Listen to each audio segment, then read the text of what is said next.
Now the Barista Touch is set up.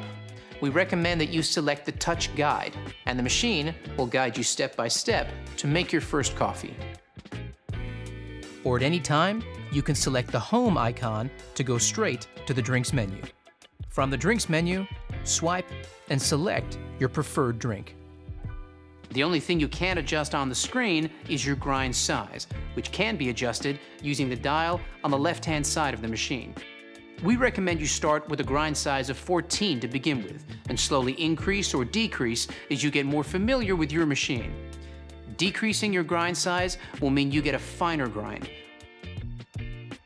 while increasing your grind size will give you a coarser grind.